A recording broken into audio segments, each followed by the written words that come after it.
Welcome, thank you for joining me. I'm Jerry Oginski, a New York medical malpractice and personal injury trial lawyer practicing law here in the state of New York. Today's topic involves birth injuries. Anytime there's been a birth injury, the attorney who's going to be evaluating your case needs to go through the hospital record, your record and the baby's record. Many times there are going to be terms in there that you should be familiar with as well as your attorney. Some of the terms include something known as metabolic acidosis and respiratory acidosis. When the baby does not have sufficient oxygen, sometimes the baby can get a condition known as respiratory acidosis, an excess of acid buildup in the blood caused by a lack of oxygen. The metabolic acidosis happens when there's a lack of oxygen or decreased blood flow within the baby's system. Many problems of birth injury also involve a term known as hypoxia. Hypoxia means a lack of oxygen, and there could be many reasons for a lack of oxygen to the baby or to the mother.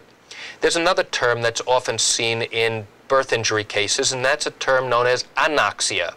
Now that means a complete lack of oxygen. In some birth injury cases, the baby has been diagnosed with a condition in the brain known as hypoxic ischemic encephalopathy. And broken down, hypoxia is a lack of oxygen, ischemia means a lack of blood flow, and encephalopathy literally is a problem or a brain damage. So you have brain damage due to a lack of oxygen and blood flow. You may also be familiar with a term known as APGARs, and that's a scoring system that a doctor uses to give a baby a score from 0 to 10, with 10 being the best and healthiest, 0 being the worst. And they do that at the time of birth to assess how the baby is doing immediately at birth.